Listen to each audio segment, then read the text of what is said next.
The first time happened at the parts counter in June of 1975. Paul Mitchell was buying hydraulic hoses for his 1961 Farmall 560, and the John Deere dealer, a man named Steve Carlson, looked at the parts order and shook his head.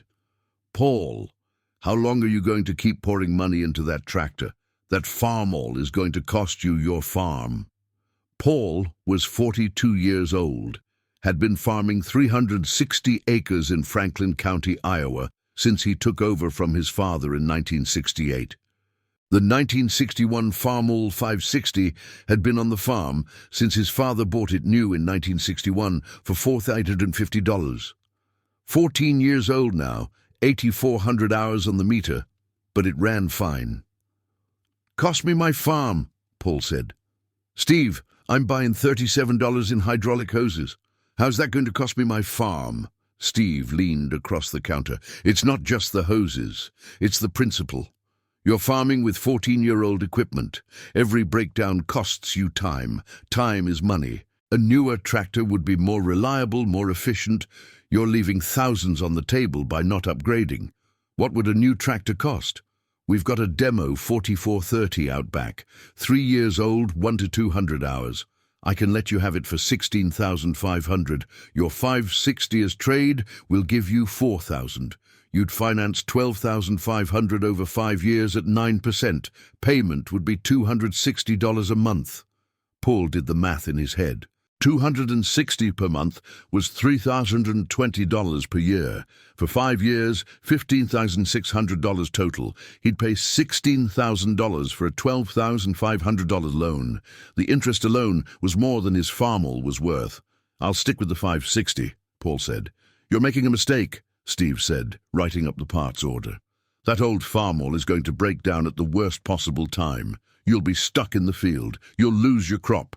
You'll lose your farm. I've seen it happen." Paul paid for his hoses and left. That was 1975. The second time happened in March of 1977. Paul came in for a fuel filter. Steve saw him, immediately launched into his pitch. "Paul, I've got a proposition for you. Brand new 4440, just came in, 89 horsepower, sound guard cab, power shift transmission. This machine is everything your old 560 isn't, and I can make you a deal you can't refuse." "I'm not interested, Steve. Just hear me out. $24,000. I know that sounds like a lot, but with your 560 as trade, I'll give you $4,500. You'd finance $19,500 at 10% over 7 years. That's $292 a month. Paul, that's less than $1 per acre you farm. You can't tell me you can't afford that." "Can't afford it and won't take it on are different things," Paul said. "I don't want debt, Steve. The 560 works fine." "For how long? That tractor is 16 years old. The transmission could go tomorrow. The engine could blow next week. Then where would you be? You'd have no choice but to buy something, probably at the worst possible time. Better to upgrade now while you're in control, or better to maintain what I have and avoid debt entirely." Steve's frustration was visible. "Paul, you're being stubborn. That old Farmall is going to cost you your farm. I'm trying to help you avoid disaster." "Appreciate the concern," Paul said, "but I'll pass." That was 1977. The third time was April of 1980. Paul needed a starter for the 560. Steve was waiting. "Paul Mitchell, still farming with that antique Farmall, I see. How many times do I have to tell you that tractor is going to cost you everything?" Paul was tired of this conversation. "Steve, I've been hearing this from you for 5 years. The 560 is still running. I'm still farming. Nothing's been lost. Yet. Nothing's been lost yet. But Paul, look around. Economy's booming. Corn's at $3.10 a bushel. Land values are up 15% a year. This is the time to leverage, to modernize, to grow. That 560 is holding you back." "From what?" "From maximizing your potential. Look, I've got a brand new 4640 that just came in, $53,000. Big tractor, big power. With your 560 as trade, call it 5,000, you'd finance 48,000 at 12% over 7 years. $714 a month. Paul actually laughed. $714 a month. Steve, that's my entire profit some months. You want me to commit to that for 7 years? You'd make it back in productivity gains. That 4640 would let you expand, farm more acres, make more money. Or it would lock me into $700 monthly payments that I couldn't afford if anything went wrong. No thanks. Steve's face reddened. Fine. Keep your old Farmall, but when it breaks down and costs you your crop, don't come crying to me. That was 1980. The fourth time was September of 1983. Paul came in for oil filters. The dealership was quieter now. The boom had ended. Steve looked stressed. Paul. Steve's tone was different now. Less aggressive, more desperate. I need to move some inventory. I've got a 1980 44440 that's been sitting for 6 months. Beautiful tractor, 3,000 hours. I can let you have it for 28,000. Your 560 is trade, 3,000. Finance 25,000 at 15% over 5 years, $593 a month. Steve, your rates went up. Banks raised them. Nothing I can do about that. But Paul, this is still a good deal. That 560 has to be close to death by now. It's 22 years old, still runs fine. Just put a rebuilt injector pump in it last month. Cost me $180. It'll run another 10 years. You're insane. You're farming with a tractor old enough to drink. That thing is going to cost you your farm. You've been saying that for 8 years. I'm still here. Steve didn't respond. Rang up the oil filters silently. That was 1983. The 5th time was June of 1987. Paul needed a water pump. The dealership looked rough now. Inventory was sparse. Steve looked older, thinner. Paul. Steve's voice was weary. You still running that Farmall? Still running it. How old is it now? 26 years. Steve just shook his head. I don't understand you. I really don't. You could have had a modern tractor, could have been farming efficiently. Instead, you're nursing along equipment from the Kennedy administration. And I have no debt, no payments, no bank to answer to. How's the dealership doing, Steve? Steve's face tightened. We're surviving, barely. Lost a lot of customers in the crisis, but we'll come back. Paul didn't respond, just paid for his water pump. That was 1987. The last time was March of 1995. Paul came in for a part, found the dealership closed, a sign on the door, business closed, for parts and service contact yet to implement in Clarion. Paul drove to Clarion, asked about Steve Carlson. Steve? He's working here now, not as dealer anymore. Lost his business in '94. He's in parts. Paul found Steve behind the parts counter. Steve was 68 now, looked 75, worn out, defeated. Steve. Steve looked up, recognized Paul immediately. Paul Mitchell. Let me guess. You need a part for that damn Farmall. Clutch disc, 560. Steve pulled up the part on the computer. Still running that tractor, after all these years. 34 years old now, still works. Steve was quiet for a long moment, then, you know what kills me, Paul? For 20 years I told you that Farmall would cost you your farm, told you you needed to upgrade, modernize, finance new equipment, and you said no every single time. I remember. I was so sure I was right, so certain that you were making a mistake, but here we are. You still have your farm, still have your old Farmall, and I lost my dealership. I'm sorry, Steve. Don't be. You were right, and I was wrong. That's all there is to it. Paul paid for his clutch disc, drove home, installed it himself over the weekend.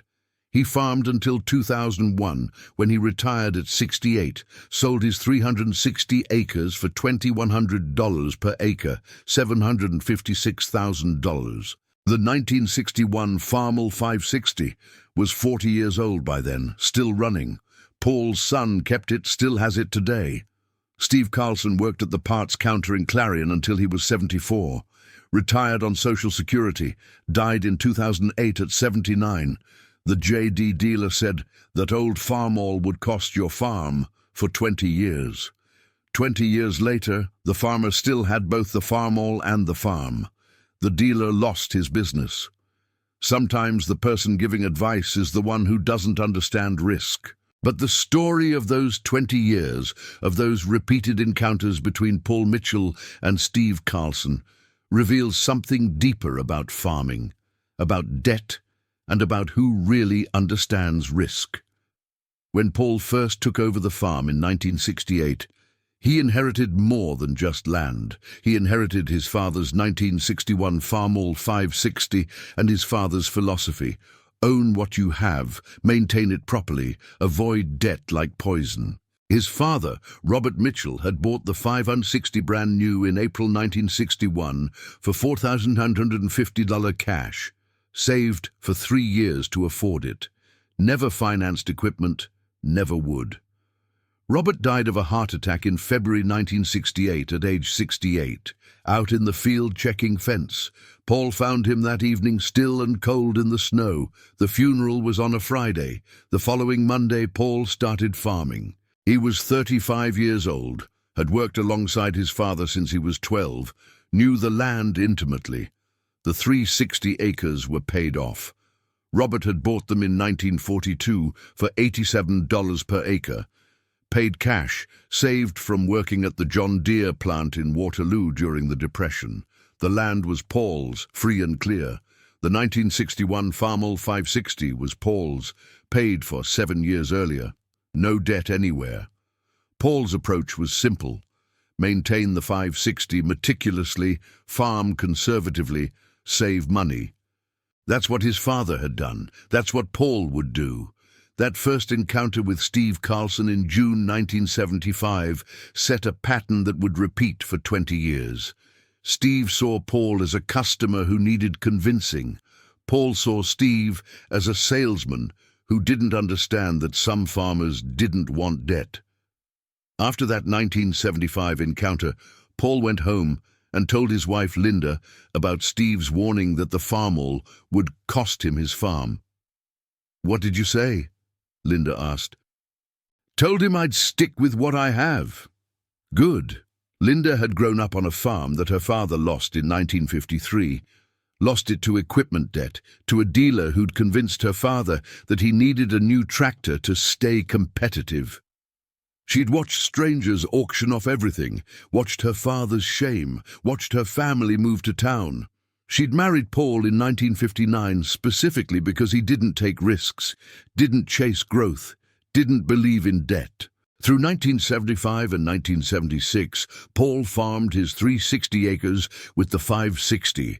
The tractor needed normal maintenance, oil changes every 100 hours, grease fittings every use, occasional parts replacement. In 1976, the starter went bad. Paul replaced it himself, $47 in parts. The tractor kept running. The second encounter in March 1977 came right after Paul had planted his crop. He'd come to the dealership specifically because he knew planting season meant Steve would be pushing hard.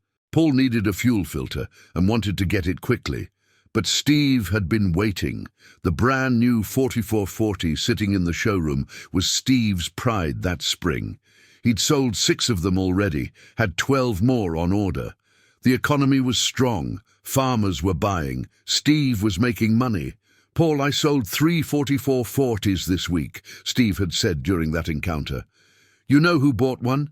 Your neighbor Tom Henderson. He traded in his old International. Said he was tired of farming like it was 1960. Tom can farm however he wants. But don't you want to keep up when all your neighbors have modern equipment and you're putting around on that old Farmall? Doesn't that bother you?" No. That answer frustrated Steve. He couldn't understand someone who didn't care about status, about appearances, about having the latest equipment. To Steve, farming was a business that required constant investment, constant upgrading, constant growth. To Paul, farming was a way to own land and maintain independence. After that 1977 encounter, Paul did something he rarely did. He calculated what financing a new 4x40 would actually mean. The payment Steve quoted was $292 per month for 7 years. That was $3,504 per year over 7 years, $24,528 for a $19,500 loan. He'd pay $5,028 in interest alone. Paul's total equipment maintenance costs in 1976 had been $284. In 1 year of maintaining his paid-for 560, he'd spent less than 1 month's payment on a new tractor would have been. The math was clear. The decision was easy. Keep the 560. Through 1977, 1978, and 1979, Paul farmed steadily. The 560 needed more maintenance as it aged. In 1978, the clutch wore out. Paul ordered a clutch kit for 108 Indians, spent a Saturday in his shop splitting the tractor, replacing the clutch, reassembling everything. A shop would have charged $400 to $500 for the same work. In 1979, the engine started using oil. Paul pulled the head, found the valve guides worn, replaced them himself, $87 in parts. The oil consumption stopped. Steve's total maintenance costs from 1975-1979, approximately $1,840 over 5 years, averaged $368 per year. His neighbors with new tractors were paying $3,000, $4,000 per year in equipment payments. The third encounter in April 1980 happened right as the economy was peaking. Steve was riding high. The dealership had its best year ever in 1979, sold 42 tractors. Steve personally made $67,000 in commissions, more than Paul grossed farming 360 acres. Steve had genuinely believed in 1980 that Paul was making a terrible mistake. The economy was booming, prices were high, debt was cheap at 12%. Every farmer Steve respected was borrowing and expanding. Paul's conservatism looked like cowardice. "You're scared," Steve had said during that encounter. "That's what this is really about. You're scared to take a risk, scared to grow, scared to compete. That's why you're hiding behind that old Farmall." Paul had just looked at him, didn't argue, didn't defend himself. Just bought his starter and left. But Steve's words bothered Paul more than he wanted to admit. Was Steve right? Was he scared? Was his conservatism actually cowardice? That night, Paul sat at his kitchen table with a legal pad and did calculations. If he'd traded the 560 in 1975 for a 4430, financed $12,500, he'd have paid off the loan in 1980. Total cost with interest, $15,840. But the tractor would now be worth maybe $28,000. He'd have equity. But he'd also have committed to $260 monthly payments for 5 years.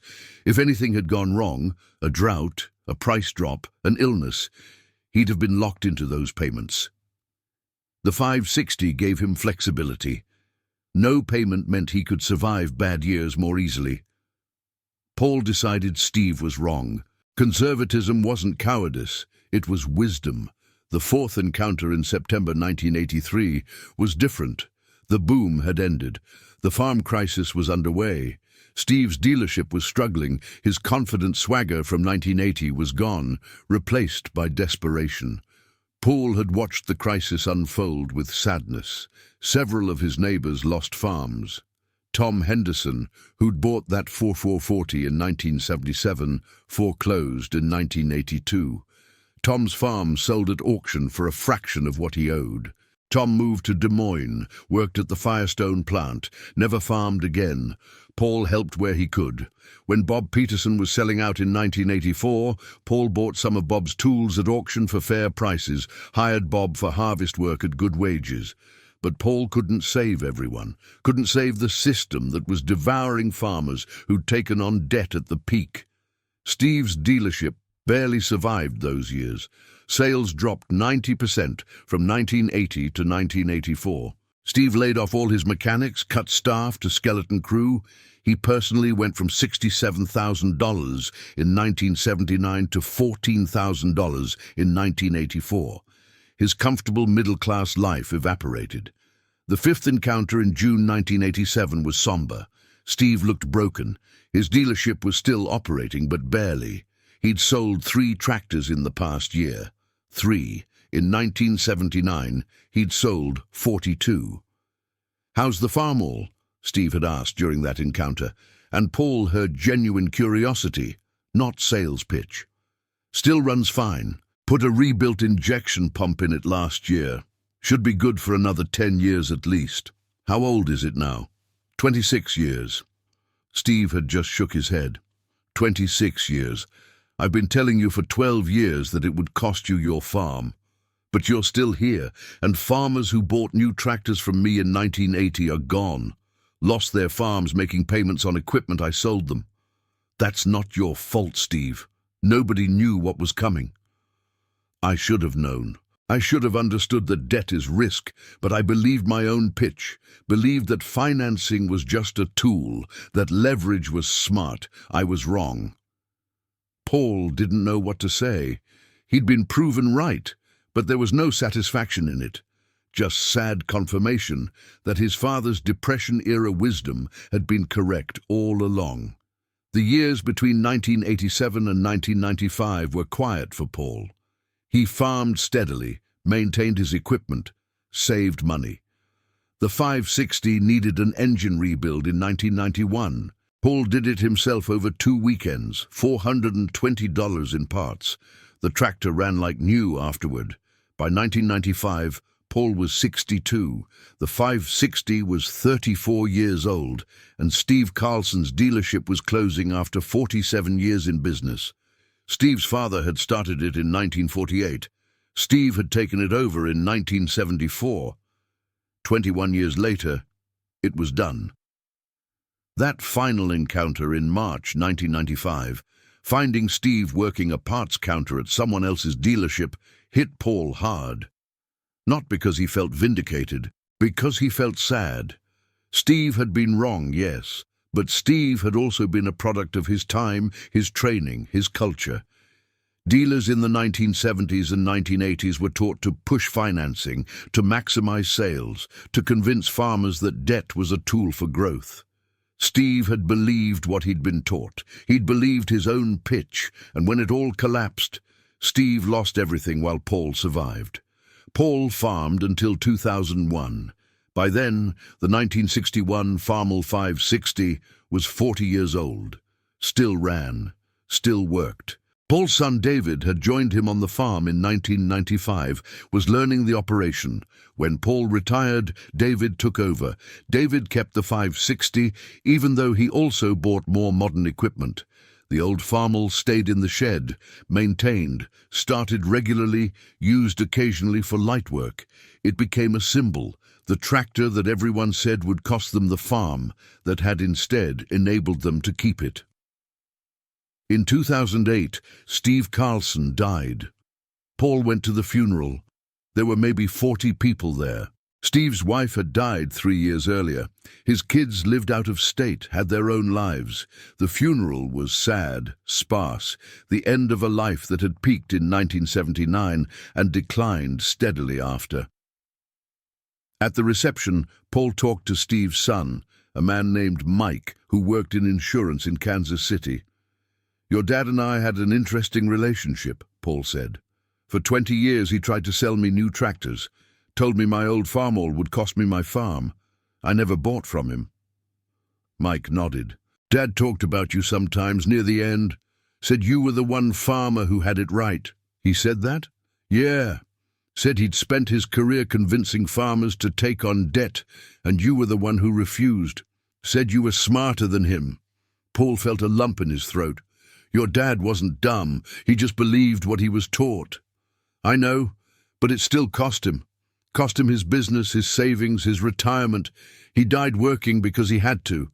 You retired comfortable because you could." They talked for a few more minutes. Then Paul left, drove home, went out to his shed where the 1961 Farmall 560 sat. He started it up, listened to the engine run. 47 years old by then, still working. Paul died in 2019 at age 86.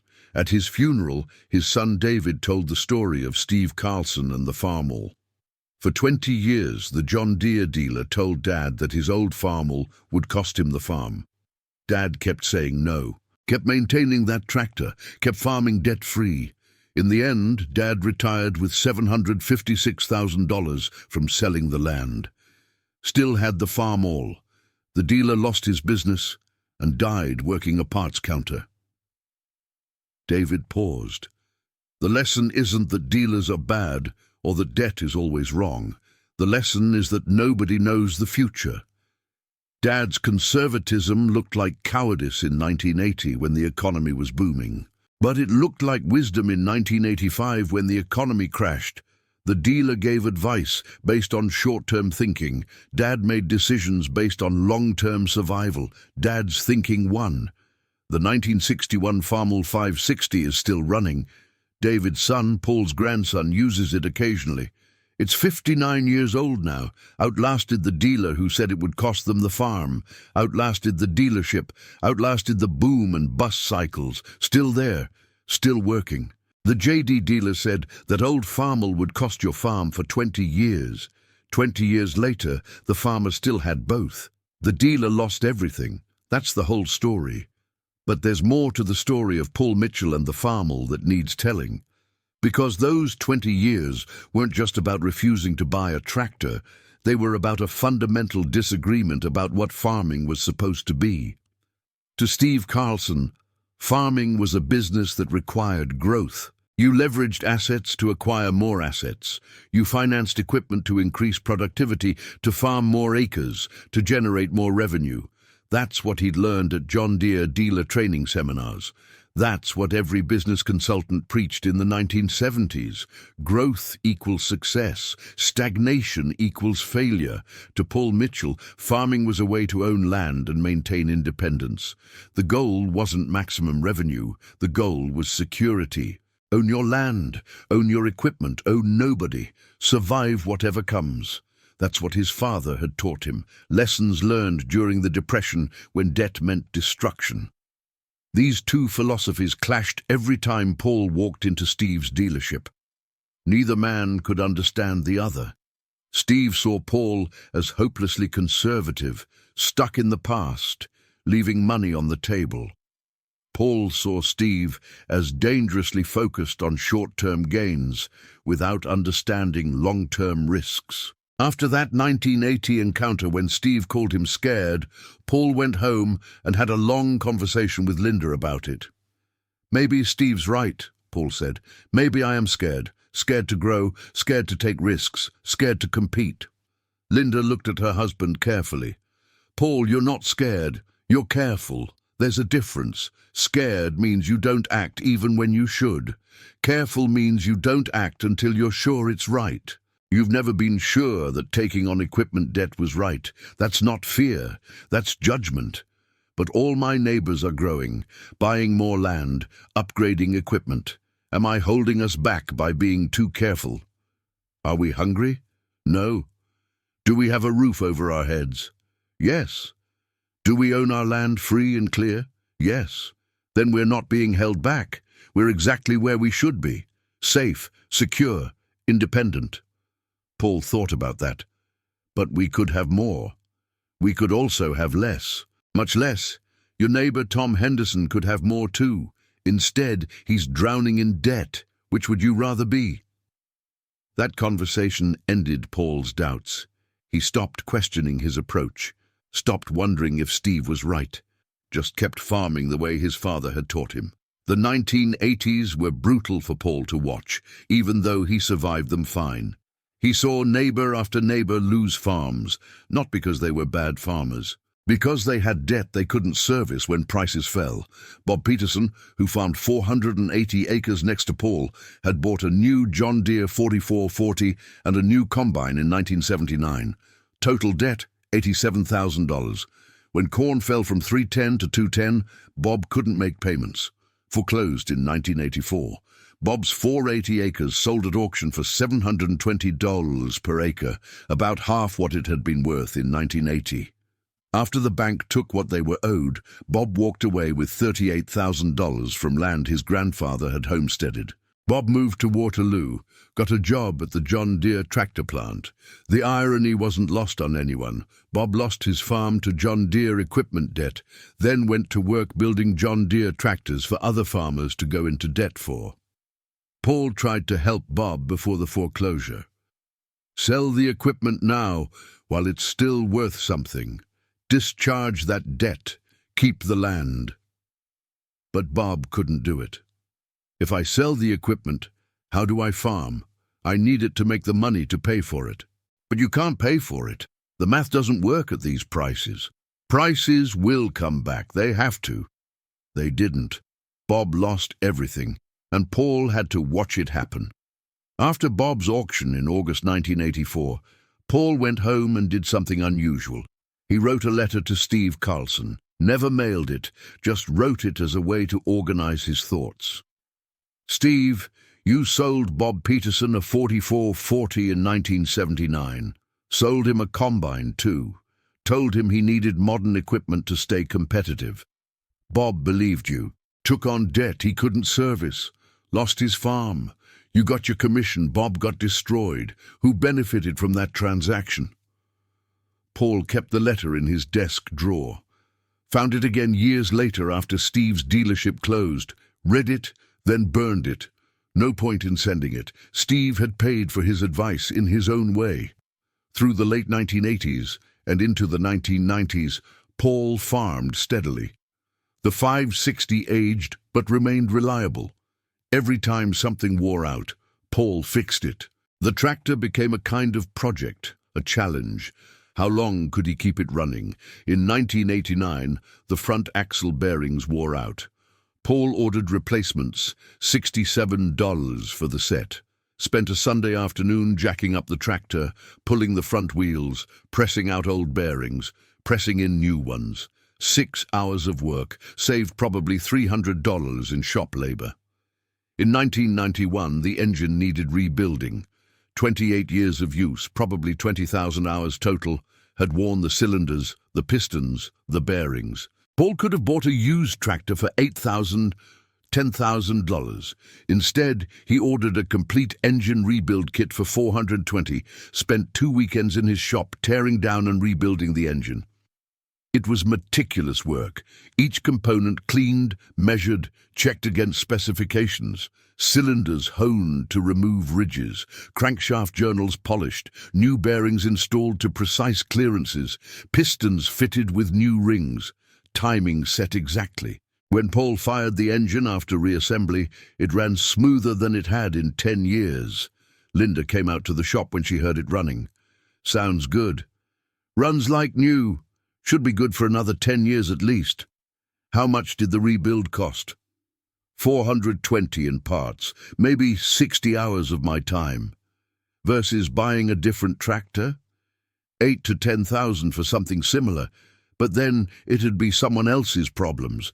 This is my problems. I know everything about this engine now, know exactly what's in there, know it's done right. That rebuild represented something important to Paul. Not just frugality, mastery, complete understanding of the machine he depended on. When you rebuild an engine yourself, you're not mystified by it anymore. You know every part, every system, every potential failure point.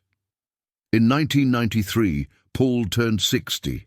His son David, aged 26, came back to the farm after college. Worked a year in Des Moines at an insurance company, hated it, came home. Paul was glad to have help. David had modern ideas. Dad, we should expand. Buy more land, rent some ground, grow the operation. Why? Because that's what successful farmers do. They grow. Says who? Says everyone. Agricultural economists, farming magazines, the extension office. Paul took David out to the shed, showed him the 1961 Farmall 560. See this tractor? Yeah, old Farmall. I grew up with it. This tractor is 32 years old. Everyone's been telling me for 20 years that it would cost me the farm, that I needed to upgrade, modernize, grow. You know what happened to the farmers who took that advice? They lost their farms. They lost their farms. This old Farmall, this obsolete antique, helped me keep mine. So when someone tells you that you need to grow, first ask, grow into what? Grow into more debt, more risk, more vulnerability, or grow into more security, more independence, more resilience? David understood, stopped pushing for expansion, learned his grandfather's philosophy through his father's example. When Paul retired in 2001 and David took over, David farmed the same 360 acres, didn't expand, just maintained what they had. When Paul attended Steve Carlson's funeral in 2008, he spent a long time thinking about the paths their lives had taken. Two men, same industry, same era, completely different approaches. Steve had chased growth and lost everything. Paul had maintained stability and kept everything. But Paul didn't feel superior, didn't feel like he'd beaten Steve. Just felt sad that the system had taught Steve the wrong lessons, had rewarded him for selling debt in the 1970s, then punished him for it in the 1980s. At Steve's funeral reception, Paul talked to other retired dealers. They all had similar stories. Big commissions in the late 70s, foreclosures in the early 80s, dealerships closing in the late 80s and 90s. An entire generation of dealers who'd sold farmers into debt they couldn't service. One retired dealer, a man named Frank Morrison, said, "We thought we were helping them, thought modern equipment would make them more efficient, more profitable. Didn't understand we were loading them with fixed costs they couldn't sustain when prices fell." "Did you know prices would fall?" Paul asked. "No, nobody did, but we should have understood the risk, should have warned farmers that debt is dangerous. Instead, we sold them on the idea that debt was a tool. We were wrong." Paul left the reception thinking about responsibility. Were the dealers responsible for the farmers who'd lost everything? Or were the farmers responsible for their own decisions? Probably both. Probably neither. Just a system that incentivized debt and punished caution until it collapsed and reversed those incentives. In his final years, Paul sometimes gave talks at farm conferences about his experience. He'd tell the story of the 560, of Steve's warnings, of refusing to upgrade for 20 years. "The lesson isn't to never buy new equipment," Paul would say. "The lesson is to never take on debt you can't service if everything goes wrong. If you can afford to buy equipment outright, great. If you have to finance it, ask yourself, can I handle this payment if my income gets cut in half? If the answer is no, don't take the loan." Young farmers would ask, "But don't you need to leverage to grow?" "Only if growth is your goal. If security is your goal, leverage is your enemy. Decide what you're farming for, growth or security, then act accordingly. Just understand that growth is risky and security is boring. Choose consciously." Paul died in March 2019, 2 weeks after his 86th birthday. He'd farmed for 51 years, from 1968 to 2001, retired with $756,000 from land sales, plus substantial savings. Lived comfortably for 18 years in retirement. Died in his own home, in his own bed, debt-free to the end. At his funeral, David displayed the 1961 Farmall 560 outside the church. Still ran, 58 years old, a museum piece that still worked, a symbol of everything Paul had believed in. The pastor, who'd known Paul for 40 years, mentioned the tractor in his sermon. Paul Mitchell was told for 20 years that his old Farmall would cost him his farm. He was told by experts, by businessmen, by people who should have known better. But Paul knew something they didn't. That ownership is better than appearance. That security is better than growth. That boring and solvent is better than exciting and broke. He kept the Farmall, kept the farm, outlasted everyone who told him he was wrong. The JD dealer said, "That old Farmall would cost your farm for 20 years. 5 times. 1975, 1977, 1980, 1983, 1987. Each time, Paul said no. 20 years later, Paul still had both the Farmall and the farm. The dealer lost his business and died working a parts counter. One man chased growth and got destruction. One man chose security and got survival. That's the whole story.